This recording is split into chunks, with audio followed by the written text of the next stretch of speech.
हमारे देश के एक भूतपूर्व प्रधानमंत्री ने दिया है, जिसको कभी भूलना मत आप। एक प्रधानमंत्री हुए राजीव गांधी, उन्होंने इसका उत्तर दिया। उन्होंने कहा कि जब विकास के लिए मैं दिल्ली से 1 रुपया भेजता हूं किसी अंतिम आदमी के लिए, तो उस अंतिम आदमी तक 15 पैसा ही पहुंचता है। 85 पैसा कहां जाता है? तो श्री राजीव गांधी ने कहा वो लीकेज हो जाता है। बहुत सुंदर शब्द इस्तेमाल किया, लीकेज हो जाता है। अब आप कहेंगे जी ये लीकेज क्या भला है? सीधा सा मतलब है नेता और अधिकारी खा जाते हैं उसको, सीधा सा मतलब ये भ्रष्टाचार में चला जाता है। अब ये बात राजीव गांधी ने कही थी 1984 में, जब उनकी मां की मृत्यु होने के बाद वो संसद में प्रधानमंत्री बनकर आए थे और बड़े ईमानदार थे वो उस समय, मिस्टर क्लीन कहा जाता था उनको। और उनकी ईमानदारी पर और श्रीमती गांधी के मरने पर लोगों ने ऐसा भाव उड़ेल दिया था कि संसद में 435 सीट लेकर पहली बार कोई प्रधानमंत्री जीत के आया था। इतनी सीट तो कभी उनके नाना को भी नहीं मिली। पंडित नेहरू भी इतनी मेजॉरिटी से कभी नहीं जीत के आए, जबकि नेहरू जी का एक करिश्मा हुआ करता था इस देश में। ये देश कहता था Nehru is India, India is Nehru. उस समय भी कभी 435 सीट उनको नहीं मिली, राजीव गांधी को मिली। लोगों ने उनमें भरोसा दिखाया था। उन्होंने संसद में ईमानदारी से ये कहा था कि विकास के 1 रुपए के खर्चे में 15 पैसा ही पहुंचता है, 85 पैसा लीकेज में जाता है, माने भ्रष्टाचार में, घूसखोरी में जाता है। अब ये 84 में कहा, अब 2009 आ गया। भ्रष्टाचार बढ़ा है, कम नहीं हुआ है। अगर मैं ये कहूं कि राजीव गांधी के जमाने में तो भ्रष्टाचार की गंगोत्री हुआ करती थी, अब तो भ्रष्टाचार का महासागर है। और राजीव गांधी के सुपुत्र राहुल गांधी ने यह स्वीकार किया है अभी थोड़े दिन पहले कि विकास के लिए जो 1 रुपया भेजा जाता है उसमें 10 पैसा भी नहीं पहुंचता। राहुल गांधी का कहना है कि शायद 7-8 पैसे भी पहुंच जाए तो बड़ी बात है। हो सकता है इसका ठीक से रेक्टिफिकेशन हो तो 5 पैसा ही निकले। इसका मतलब बहुत साफ है कि विकास की बड़ी बड़ी योजनाएं बन तो रही हैं इस देश में, लेकिन उसका फायदा आम आदमी को नहीं मिल रहा है, क्योंकि लीकेज है सिस्टम में, क्योंकि करप्शन है, क्योंकि घूसखोरी है, रिश्वतखोरी है, और अगर कहें तो डकैती है, लूटखोरी है। लूट लेते हैं इस पूरे धन को। कौन लूटते हैं? हमारे नेता, हमारे अधिकारी। और इस विषय पर जब हमारा ध्यान गया, अर्जुन सेन गुप्ता कमीशन रिपोर्ट आने के बाद खोजना शुरू किया कि आखिर जा कहां रहा है पैसा, तो पता चला नेताओं की जेब में जा रहा है, अधिकारियों की जेब में जा रहा है। और ये नेता और अधिकारी जो पैसे को लूट रहे हैं वो इतने ज्यादा निकृष्ट हैं कि उस पैसे को भारत के बाहर भेज रहे हैं, यहां नहीं रखते, बाहर जाता है। कहां जाता है? स्विट्जरलैंड में जाता है।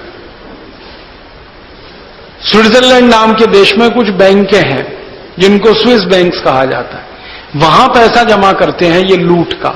क्यों? क्योंकि वो अकेला देश है दुनिया में जहां की बैंकों में आप कितना भी पैसा जमा करो वो पूछते ही नहीं कहां से लाए हो,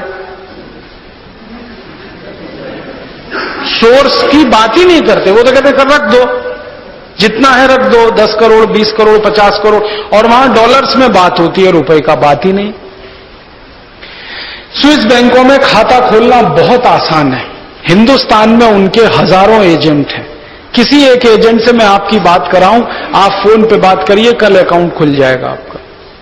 बस इतना ही है कि मिनिमम जो आपको डिपॉजिट रखना पड़ेगा वो 10 करोड़ डॉलर है, इतना ही है। जैसे आप स्टेट बैंक ऑफ इंडिया में खाता खोलते हैं तो मिनिमम कुछ रखना पड़ता 500 रुपए, हाँ, अब वहां मिनिमम है 10 करोड़ डॉलर। $1 में 50 रुपए होते हैं, तो 500 करोड़ रुपए वहां कम से कम जमा करो तो खाता खुलता है। तो कौन जाएगा वहां खाता खुलवाने?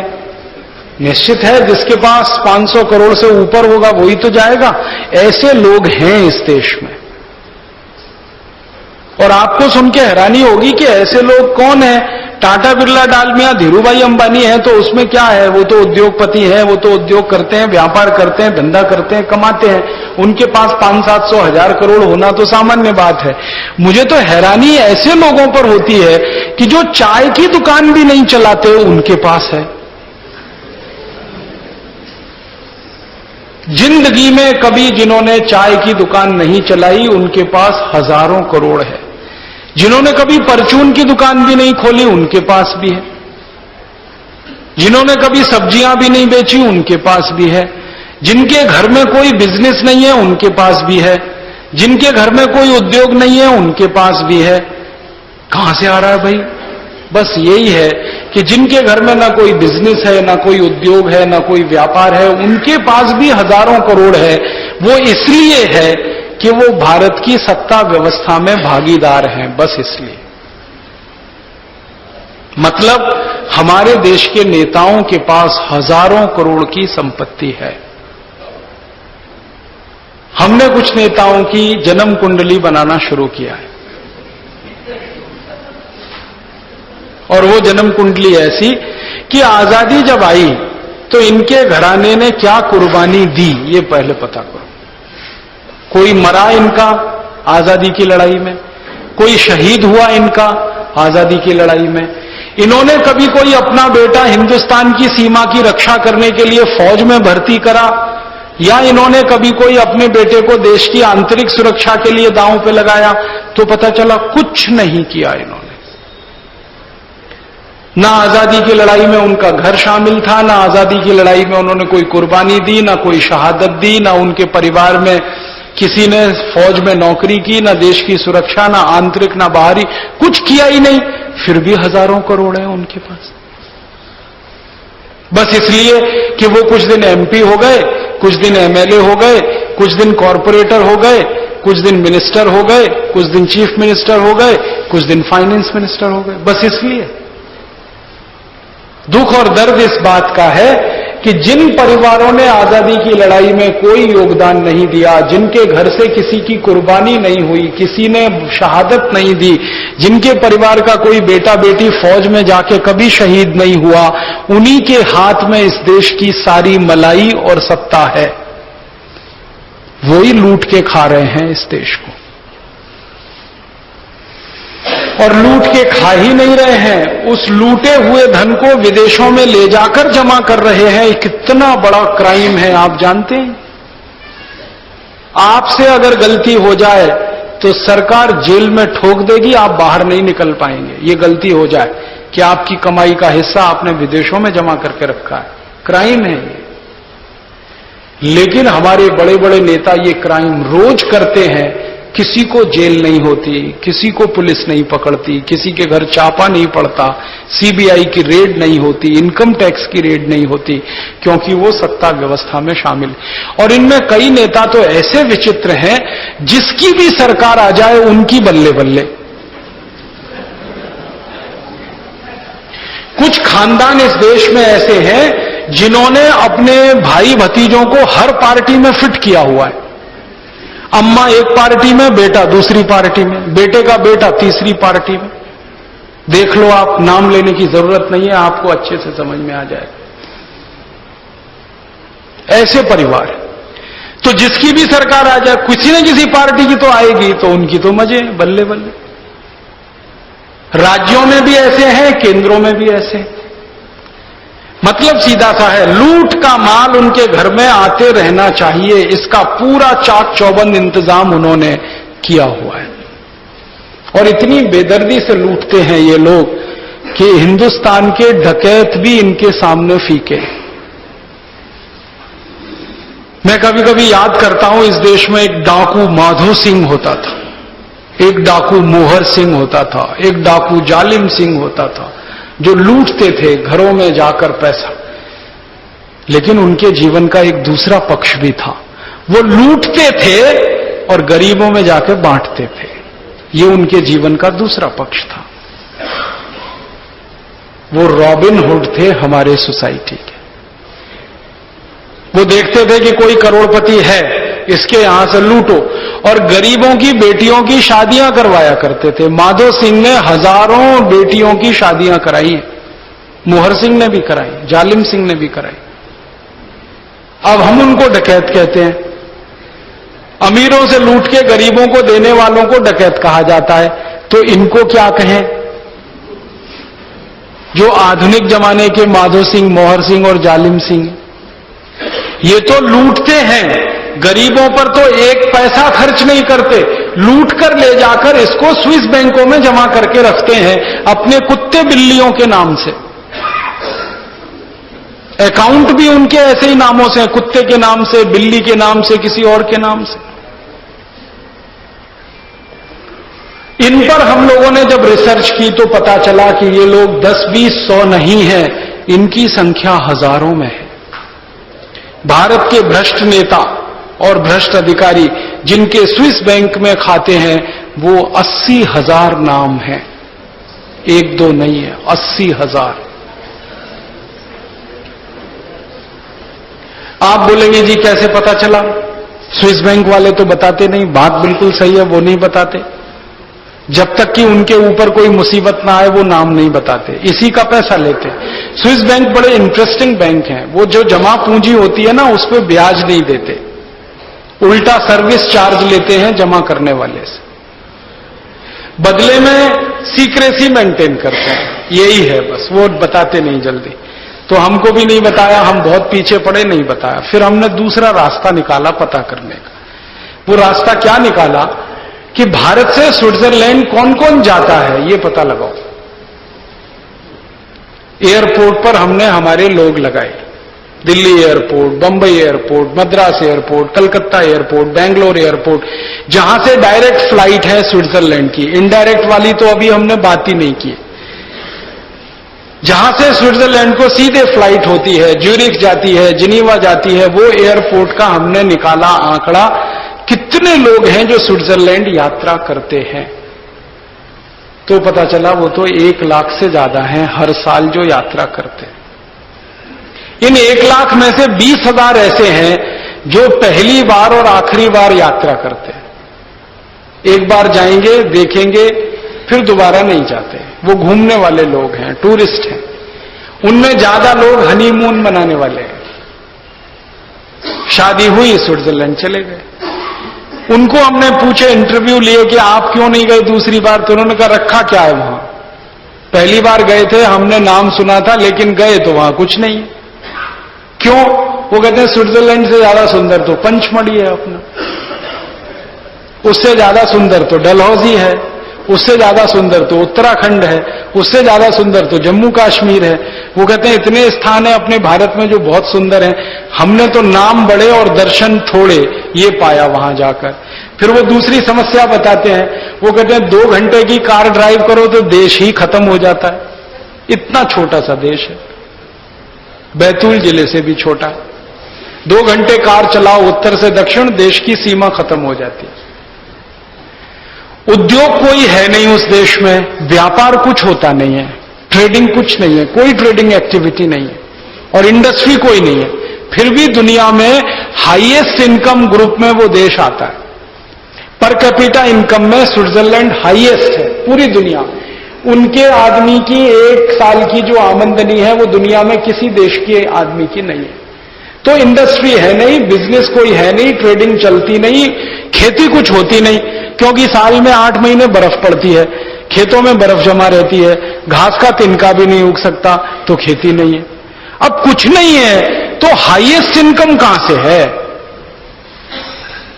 तो वो ऐसे है कि भारत जैसे दुनिया में कुछ देश हैं जहां भ्रष्टाचार सबसे ज्यादा है, वहां के नेता और अधिकारी अपने अपने पैसे उनके बैंकों में रखते हैं, और स्विट्जरलैंड वाले इतने होशियार हैं, इस पैसे पर किसी को ब्याज नहीं देते, उस पैसे को वो दूसरों को ब्याज पर देकर अपना काम चलाते हैं। पैसा हमने वहां जमा कर दिया, हमको कुछ नहीं मिलेगा। हमारा पैसा वो अमेरिका को कर्ज में दे देंगे और अमेरिका से 4%, 5% ब्याज ले लेंगे। खर्चा तो कुछ हुआ नहीं, वही इनकम है, और वो इतनी बड़ी है कि उनके देश का सारा धंधा इसी पे चल रहा है। तो भारत के नेता वहां जाके खजाने बना रहे हैं, अधिकारी खजाने बना रहे हैं, और इन खजानों में वो पैसा जमा हो रहा है जो गरीबों पे खर्च होना चाहिए था, जो विकास के लिए लगना चाहिए था, वो पैसा वहां गया। तब समझ में आता है कि आजादी के 62 साल के बाद विकास क्यों नहीं हुआ, हो जाना चाहिए था। आजादी के 62 साल के बाद देश की ये परिस्थिति है कि हमारे देश में 6,38,365 गांव में से 4 लाख गांव में अभी भी बिजली की व्यवस्था नहीं है, अभी भी नहीं। 2.5 से 3 लाख गांव में चलने के लिए सड़क नहीं है, अभी भी। करीब 3 लाख गांव में प्राइमरी हेल्थ सेंटर नहीं है, डॉक्टर नहीं है, दवा नहीं है। आधे से ज्यादा बच्चे शिक्षा से वंचित हैं इस देश में। आधी से ज्यादा आबादी निरक्षर है, बिना पढ़ी लिखी है इस देश में। आधे से ज्यादा माताएं जब अपने बच्चों को जन्म देती हैं तो या तो मां मरती है या बच्चा मरता है, क्योंकि ना मां के शरीर में ताकत है ना बच्चे के शरीर में ताकत है, क्योंकि खाने के लिए खुराक ही नहीं मिलती। सरकार कहती है कि जो बच्चे दुर्भाग्य से पैदा भी हो जाते हैं उनमें से आधे से ज्यादा 3 महीने में ही मर लेते हैं, कुछ ना कुछ बीमारियों से। डायरिया हो गया, डिसेंट्री हो गई, हैजा हो गया, मर गए, रेजिस्टेंस नहीं है शरीर में। कुपोषण इस देश में इतना है कि जंगलों में रहने वाले वनवासियों को जंगली फल खाके मर जाना पड़ता है इस देश में। इतनी खबरें रोज आती हैं, उड़ीसा से, बंगाल से, आसाम से। मैं पूरे देश में घूमता रहता हूं, मैंने ऐसे कई गांव देखे हैं जहां गरीबी के कारण माता पिता अपने बच्चों को बेच देते, और बच्चों को बेचने का ऐसा ही बाजार लगता है जैसे आपके यहां सब्जी बेचने का बाजार लगता है। कभी दोबारा आऊंगा तो एलसीडी प्रोजेक्टर से ऐसे सैकड़ों गांव के चित्र दिखाऊंगा आप, यहां माता पिता टोकरी में लाके बच्चों को बेच रहे हैं, और हर बच्चे के गले में तख्ती पड़ी हुई है और उस पर उसका रेट लिखा हुआ है। 40 रुपए में लड़का खरीद लो, 30 रुपए में लड़की खरीद लो, ये रकम है उन बच्चों के बिकने की। और उन माता पिताओं को पूछो कि भाई क्यों बेच रहे हो, तो वो कहते हैं जी हम इनको कुछ खिला तो सकते नहीं, ये तो ऐसे ही मर जाएंगे, कोई खरीद के ले जाएगा तो वो तो खिलाएगा। और उन बच्चों को विदेशी संस्थाएं खरीद के ले जाती हैं अपने अपने देश में, और वहां उनको नौकर बना के, बड़ा करके, पाल के उनसे काम करवाते। ये रैकेट हमारे देश में चलता है गरीबी के कारण। अब और 1-2 नए रैकेट इस देश में आ गए हैं। कई माताओं ने गरीबी के कारण अपनी कोख किराए पर देना शुरू किया है, और दूसरों के लिए बच्चे पैदा करने के लिए वो तैयार हैं, कुछ पैसे मिलें तो। ये एक नया सिस्टम शुरू हो गया इस देश में। और यही गरीबी और भुखमरी हमारे देश की बहुत सारी माताओं को मजबूर करती है अपना शरीर बेचने के लिए, अपनी देह बेचने के लिए किसी वेश्याघर में, किसी वेश्यालय में। लाखों लाखों बहनें इस देश की गरीबी के कारण दलदल में धकेली जाती है। उनके माता पिता उनको बेच देते हैं, भाई भतीजे बेच देते हैं, उनके ही लोग बेच देते हैं। ये सारा दुष्कर्म इस देश में होता है गरीबी के नाम पर, क्योंकि गरीबी मिटती नहीं है, क्योंकि गरीबों को गरीबी मिटाने के लिए जो पैसा बजट में सैंक्शन होता है वो खर्च ही नहीं होता, वो तो नेताओं के खजानों में और अधिकारियों के खजानों में जमा होता रहता है। ये हमारी व्यवस्था का सबसे सड़ा हुआ हिस्सा है, जिसको आप भ्रष्टाचार कहें, लूटखोरी कहें, जिसको आप कुछ भी नाम दें, ये सबसे सड़ा हुआ हिस्सा है हमारी व्यवस्था का। हमको ऐसा लगता है कि जब तक इस हिस्से को हम ठीक नहीं कर लेते तब तक भारत का कोई भविष्य और भला होने की संभावना नहीं।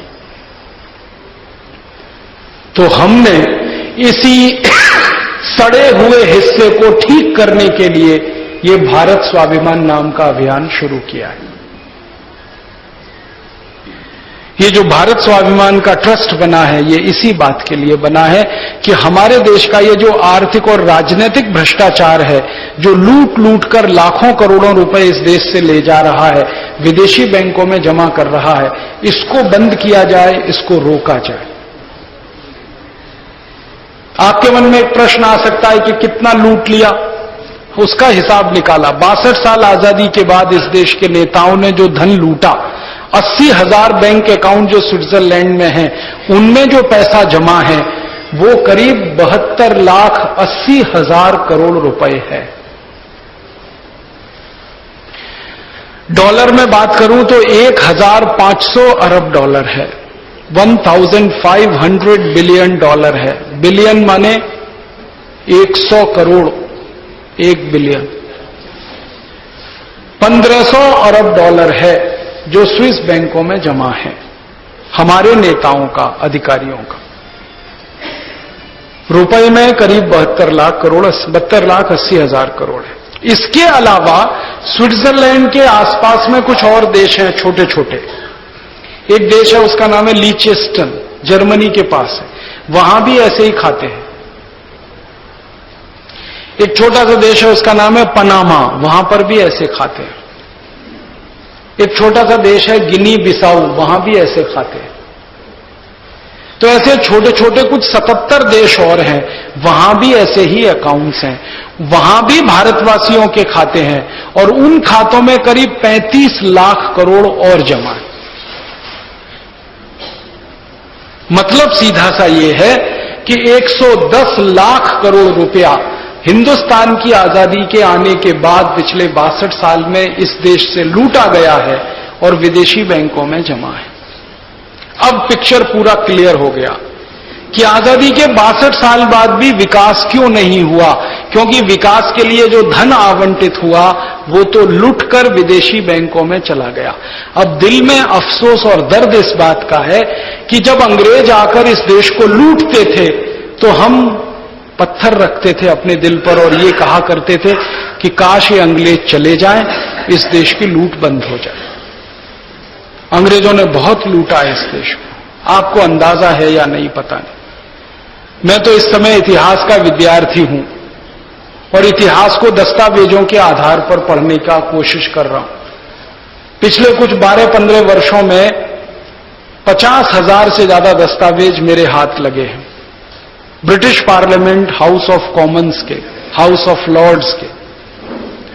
उन दस्तावेजों से पता चलता है कि अंग्रेजों ने कितना लूटा है। 2-4 उदाहरण देता हूं। एक अंग्रेज था इस देश में, उसका नाम था रॉबर्ट क्लाइव। 1750 में आया बंगाल में, ईस्ट इंडिया कंपनी का कमांडर इन चीफ बनके, और उसने बंगाल में आके एक युद्ध लड़ा जिसको प्लासी का युद्ध कहते हैं। बंगाल का राजा हुआ करता था, उसका नाम था सिराजुद्दौला।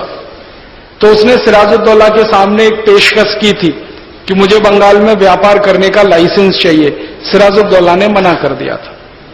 उसने कहा कि अंग्रेजों पर मैं भरोसा नहीं कर सकता, उनको लाइसेंस नहीं दे सकता। कारण क्या था? सिराजुद्दौला को यह मालूम था कि अंग्रेजों ने जहां जहां व्यापार करने का लाइसेंस लिया है, हर राज्य पर अंग्रेजों का कब्जा हुआ है। अंग्रेजों ने 1618 में इस देश में ईस्ट इंडिया कंपनी को भेजकर पहला लाइसेंस लिया था सूरत में, और सूरत पर कब्जा हो गया अंग्रेजों का। बाद में गुजरात पे कब्जा हो गया। फिर जब अंग्रेजों ने कहा कि हम बंगाल में भी करना चाहते हैं, मना कर दिया। तो अंग्रेजों का जो कमांडर इन चीफ था रॉबर्ट क्लाइव, उसने सिराजुद्दौला को चुनौती दी। उस जमाने में क्या होता था, आपने किसी से कोई बात कही, उसने नहीं मानी, तो आप क्या कहेंगे? हम युद्ध करेंगे तुमसे, तो युद्ध में फैसला होगा। तो सिराजुद्दौला को उसने कहा युद्ध करेंगे। तो सिराजुद्दौला ने कहा कर लो, जो जीतेगा उसकी बात मानी जाएगी। तो युद्ध हुआ प्लासी के मैदान में, वो सब आपने पढ़ा है। जो नहीं पढ़ा है वो बताना चाहता हूं। प्लासी का युद्ध हुआ, ये तो आप सब जानते हैं। 23 जून 1757 को युद्ध हुआ। युद्ध में हुआ क्या? युद्ध ही नहीं हुआ। दस्तावेज कहते हैं कि प्लासी के मैदान में जब रॉबर्ट क्लाइव गया युद्ध के लिए, तो उसके पास सैनिक बहुत कम थे, मात्र 350। और सामने जो फौज थी सिराजुद्दौला की, उसमें सैनिक बहुत थे, 18,000। अब 350 सैनिक अंग्रेजों के, 18,000 सैनिक सिराजुद्दौला के। रॉबर्ट क्लाइव को समझ में आ गया मैं तो मारा जाऊंगा अभी 10 मिनट में ही। तो उसने युद्ध नहीं किया। उसने क्या किया, अपना एक चतुर आदमी सिराजुद्दौला की फौज में भेज दिया और कहा कि ये पता लगाओ कि कौन आदमी है जो बिक सकता है, कौन आदमी है जो टूट सकता है इस फौज में। उसका एजेंट गया, थोड़ी देर में वापस आ गया, कहा एक आदमी है मीर जाफर, और वो सिराजुद्दौला की सेना का कमांडर इन चीफ है। वो पैसे का लालची है, कुर्सी का लालची है, ये टूट सकता है। तो रॉबर्ट क्लाइव ने ऑफर भेज दिया उसको और उससे कहा कि तुम मेरे साथ संधि कर लो, मैं तुमको युद्ध के बाद बंगाल का राजा बना दूंगा, सिराजुद्दौला को हम मार डालेंगे, तुम राजा हो जाओगे, फिर लूट लेना, थोड़ा बहुत मुझे भी दे देना। अब मीर जाफर पैसे का लालची था और कुर्सी का लालची था। ऐसे समझ लीजिए कि मीर जाफर था डिफेंस मिनिस्टर और रॉबर्ट क्लाइव ने उसको ऑफर किया कि तुमको प्राइम मिनिस्टर बनाता हूं। तैयार हो गया वो। बंगाल का राजा घोषित किया जाएगा और फिर मीर जाफर और रॉबर्ट क्लाइव मिलकर सिराजुद्दौला की हत्या करेंगे और गद्दी पर मीर जाफर बिठा दिया जाए। ये संधि हुई। ये संधि के पेपर्स हाउस ऑफ कॉमन्स की लाइब्रेरी में पड़े हुए, उसकी फोटोकॉपी मेरे पास है। अब वो पेपर्स पढ़ने से पता चलता है कि युद्ध ही नहीं हुआ मैदान में, वहां तो सरेंडर हुआ और सरेंडर 20 मिनट में हो गया। 18,000 सैनिकों ने हथियार फेंक दिए, वो सब रॉबर्ट क्लाइव के पाले में शामिल हो गए और ये 350 की सेना का सेनापति 18,000 सैनिकों की सेना का सेनापति हो गया। फिर इन्होंने क्या किया, मीर जाफर और रॉबर्ट क्लाइव मिलकर युद्ध के मैदान से घोड़ों पर बैठकर सैनिकों के साथ सिराजुद्दौला की हत्या करने के लिए गए, जुलूस के शक्ल में। सिराजुद्दौला रहता था मुर्शिदाबाद में और युद्ध हुआ था कलकत्ता में। माफ कीजिएगा, युद्ध नहीं, संधि हुई थी कलकत्ता। कलकत्ता से मुर्शिदाबाद की दूरी है, घोड़े से चलें तो 10-12 दिन लगते हैं। तो 10-12 दिन इन्होंने जुलूस निकालकर घोड़ों पर टप टप टप टप मुर्शिदाबाद पहुंचे। उस जुलूस का वर्णन रॉबर्ट क्लाइव ने अपनी डायरी में लिखा है, पर्सनल डायरी में, और उस डायरी का एक वाक्य सुनाता हूं आपको। रॉबर्ट क्लाइव लिखता है कि जब हमने संधि कर ली और सिराजुद्दौला को मारने का षड्यंत्र किया, घोड़ों पर बैठकर हम चल दिए, तो मैं आगे आगे चलता था, मेरे पीछे 350 सैनिक चलते थे, उनके पीछे 18,000 भारतीय सैनिक चलते थे और सड़क के दोनों तरफ हजारों भारतवासी हमारा जुलूस देखते थे और तालियां बजाते थे। वो डायरी में लिखता है कि जो भारतवासी हमारे जुलूस पर तालियां बजाते थे, अगर इन्हीं भारतवासियों ने एक एक पत्थर उठा के हमको मार दिया होता तो भारत का इतिहास तो 1757 में ही बदल गया होता। हमने पत्थर नहीं फेंका, ताली बजाई अंग्रेजों के जुलूस पर। परिणाम वही निकला जो निकलना था। ये जुलूस सुरक्षित पहुंचा, सिराजुद्दौला की हत्या की। थोड़े दिन के लिए मीर जाफर के भतीजे मीर कासिम को प्रधानमंत्री बना दिया, फिर मीर कासिम को हटाया, फिर मीर जाफर को बना दिया। एक दिन रॉबर्ट क्लाइव ने कहा, ये मीर जाफर तो बड़ा खतरनाक आदमी है, जो अपने राजा से गद्दारी कर सकता है वो मुझसे भी करेगा। तो एक दिन रॉबर्ट क्लाइव ने मीर जाफर को चाकू घोंप दिया, मार डाला और खुद रॉबर्ट क्लाइव फिर बंगाल का राजा हो गया।